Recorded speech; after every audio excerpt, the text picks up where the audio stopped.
Hey guys, are you preparing for government exam? If your answer is yes, so please don't do this 5 mistakes. ये 5 mistakes कौन सी हैं इसके बारे में आगे बात करेंगे। और यार मैंने भी जो है एग्ज़ाम की प्रिपरेशन की थी जिसमें मेरा जो है गेट एग्ज़ाम क्लियर भी हो गया था। एंड रिसेंटली मैंने 2 एग्ज़ाम दिए हुए हैं, तो एक में नहीं हो पाया और एक का भी रिज़ल्ट नहीं आया है, बट मैंने उनसे कुछ लेसन सीखे हैं जिनको मैं आपके साथ शेयर करना चाहता हूँ। और वो यार कहते हैं ना कि failure is the best teacher. तो चलिए शुरू करते हैं। तो यार जो पहली मिस्टेक हम करते हैं ना कि डोंट ट्रस्ट ऑन कोचिंग, ठीक है ना। तो कोचिंग में आपको जो है मतलब ऐसा नहीं है कि ट्रस्ट नहीं करना है, बट पूरी तरीके से ट्रस्ट नहीं करना है। तो किस चीज़ पर ट्रस्ट नहीं करना है कि यार जो है कोचिंग में जब आप एडमिशन लेते हो ना, तो स्टार्टिंग में वो आपको कहते हैं कि हम एक बार क्या 2 से 3 बार सिलेबस करवा देंगे आपका 1 साल में, ठीक है ना। बट ये चीज़ें मैं आपको बता दूं कि ऐसा होता नहीं है। एक बार भी शायद ही मुश्किल से कोचिंग होती सिलेबस पूरा होता हो कोचिंग्स में। और ये सिर्फ मतलब किसी कोचिंग की बात नहीं है, ये अप्रॉक्सीमेट जो है सारी ही कोचिंग में ऐसा होता है, ठीक है ना। और दूसरी चीज़ जो होती है कि यार हमें जो है सेल्फ स्टडी पर भी फोकस करना चाहिए, हम कोचिंग के भरोसे जो है नहीं बैठ सकते। तो इन दोनों ही चीज़ों को आपको ध्यान रखना है कि यदि सिलेबस में जो है वो पूरा कंप्लीट नहीं करवाते हैं, तो आपको जो है अपनी तरफ से भी कुछ सब्जेक्ट को कवर करना है। और दूसरा आपको देना है फोकस जो है सिलेबस पे, आई मीन सेल्फ स्टडी पे। कई बार क्या होता है हमारे कुछ जो है माइनर सब्जेक्ट्स होते हैं जिसमें इजी क्वेश्चन आते हैं, बट वो कोचिंग नहीं करवाता है, इसलिए हम उन्हें जो है छोड़ देते हैं। लेकिन उसमें क्या है कि हमारा लॉस हो जाता है, तो वो गलती आपको नहीं करनी है। दूसरी चीज़ यार जो होती है वो है नॉन टेक्निकल और टेक्निकल वाला होता है। मतलब ये वीडियो जो है दोनों ही लोगों के लिए है। तो पहले हम जो बात कर लेते हैं, जैसे जो गवर्नमेंट एग्जाम होते हैं इंजीनियर्स के, तो उसमें टेक्निकल और नॉन टेक्निकल दोनों ही पोर्शन होता है। बट हम मिस्टेक्स क्या करते हैं कि हम नॉन टेक पे उतना फोकस नहीं कर पाते हैं। और हम ये सोचते हैं कि हम जो है अपना जिस चीज़ पे है हमारी कमांड, तो उसमें हम सारे मार्क्स ले आएंगे, बट ऐसा नहीं होता है। अगेन मैं कहना चाहूँगा कि दोनों ही चीज़ें आपको ज़रूरी है करना, ठीक है ना। और जो दूसरे एग्ज़ाम्स की बात करूँ, तो कई बार क्या होता है जो बायो फील्ड वाले लोग रहते हैं, तो वो मैथ से भागते हैं कि उसे छोड़कर हमने सारी चीज़ें अच्छे से पढ़ ली है, बट वहाँ पर उनका लॉस हो जाता है, एग्ज़ाम क्लियर नहीं हो पाता है। और जो मैथ्स वाले लोग रहते हैं तो वो जो है करंट अफेयर्स से भागते हैं और बायो से, ठीक है ना। तो हमें जो है बैलेंस बना के रखना है, हमें इन चीज़ों से नहीं भागना है, ठीक है ना। क्योंकि यार कोई भी एक सब्जेक्ट में ना आप 100% दे ही नहीं सकते, ठीक है ना।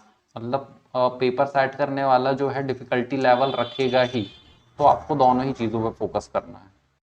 तीसरी चीज़ यार जो आती है वो है कि cover the number of subjects, ठीक है ना। तो इसमें मैं क्या कहना चाह रहा हूँ कि कई बार होता है कि जैसे मैं टेक्निकल का एग्जांपल ले लूँ, तो उसमें क्या होता है कि जो हमारे फेवरेट सब्जेक्ट्स होते हैं, ठीक है ना, जो हमें अच्छे से आते हैं, तो हम जो है चाहते हैं कि हम बस उन्हें ही रीड कर लें करके और बाकी को जो है छोड़ दें, हम उसमें कवर अप कर लेंगे। बट यार ऐसा नहीं होता, ठीक है ना।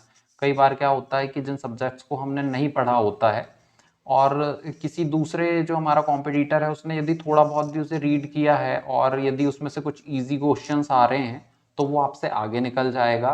तो जो दूसरे सब्जेक्ट्स हैं जो आपने कवर नहीं किए हैं, एटलीस्ट जो इजी चीज़ें हैं आप उनको ज़रूर कवर करें। ये आपको डेफिनेटली एग्ज़ाम में प्रॉफिट देंगी और आप हो सकता है इस चीज़ से सक्सेस को हासिल कर लें।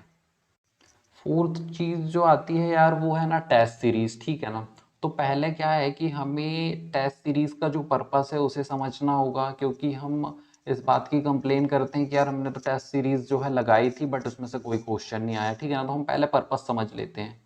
तो जो टेस्ट सीरीज का मेन पर्पस होता है ना वो टाइम मैनेजमेंट होता है, ठीक है ना।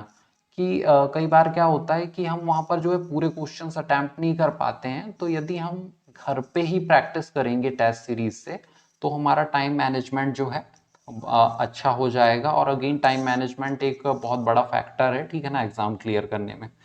दूसरी चीज़ जो होती है कि जिस टॉपिक्स को आपने पढ़ा है यदि आप जो है टेस्ट सीरीज लगाते हैं, तो जो मिस्टेक्स आप जो है डायरेक्ट एग्जाम में करने वाले थे वो मिस्टेक्स आप टेस्ट सीरीज में कर लेते हैं और वहाँ पर आपका फ़ायदा हो जाता है, आप एग्जाम में वो चीज़ नहीं करते हैं। क्योंकि आपको थोड़ा सा मतलब टेस्ट में जो है एक आइडिया लग जाता है कि आप कहाँ मिस्टेक कर रहे हैं, ठीक है ना। नेक्स्ट बेनिफिट यार ये होता है कि आप जो है एग्ज़ाम पैटर्न को बेहतर ढंग से समझ पाते हैं कि जो टॉपिक्स हैं उनसे कई बार होता है कि डिफ़िकल्ट क्वेश्चन पूछे जाते हैं टेस्ट सीरीज़ में, बट सेम क्वेश्चन हमें कई बार एग्ज़ाम में देखने को मिल जाते हैं। तो आपकी अंडरस्टैंडिंग को बेटर करने के लिए भी है टेस्ट सीरीज़। और जो नेक्स्ट चीज़ आपको करनी है कि जो क्वेश्चंस आपके टेस्ट सीरीज़ में गलत हो रहे हैं उसमें जो नीचे एडिशनल इन्फॉर्मेशन दी हुई होती है उस एडिशनल इन्फॉर्मेशन को आप जो है अपने नोट्स में ऐड करते हुए चलें, ताकि यदि उससे रिलेटेड कोई क्वेश्चन बनता है तो आप उसे एग्ज़ाम में सॉल्व कर सकें। पांचवी यार जो चीज़ है ना वो एग्ज़ाम टाइम से रिलेटेड है, यानी कि एग्ज़ाम के कुछ दिन पहले और जो लास्ट में 3 आवर जहाँ पर आप एग्ज़ाम देते हैं उसके बारे में है। तो एग्ज़ाम के कुछ दिन पहले से आपको क्या है कि मतलब जो फूड है आप हेल्दी फूड खाएं, ठीक है ना। आपको साथ में कुछ एक्सरसाइज भी करनी होती है क्योंकि आप जो है कंटिन्यू स्टडी करते हैं।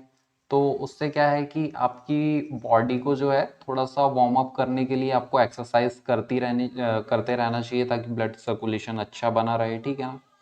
दूसरी चीज़ जो है आपको बीच बीच में रेस्ट भी लेना है, ठीक है। आपको खुद को टाइम देना है, जो आपको अच्छा लगता है बीच में रेस्ट लेके आप वो करें। अगेन यदि आप उसमें थोड़ा ज़्यादा समय ले लेते हैं तो उतना ही समय एक्स्ट्रा आप जो है स्टडी में दे सकते हैं। इस तरीके से आप बैलेंस करके चलें चीज़ों को। तीसरी चीज़ जो है यार आपको नींद जो है ना बहुत अच्छे से लेना है, ठीक है। तो क्योंकि क्या है कि जब यदि आप बेटर स्लीप नहीं लोगे तो आप जो है इफ़ेक्टिव स्टडी नहीं कर पाओगे, ठीक है ना। तो आपके कम सोने का भी उससे कोई मतलब नहीं होगा और आपको उससे बेनिफिट नहीं होगा, नुकसान ही होगा। अब जो लास्ट के 3 आवर होते हैं जो एग्ज़ाम के उसकी बात करें तो यार उसमें जो है आपको पहले से ही स्ट्रैटेजी बना के रखनी होती है कि आपको पेपर किस तरीके से अटैम्प्ट करना है, ठीक है ना। और दूसरी चीज़ ये होती है कि आपको पूरे पूरे क्वेश्चंस अटैम्प्ट करने हैं जब माइनस मार्किंग नहीं होती है।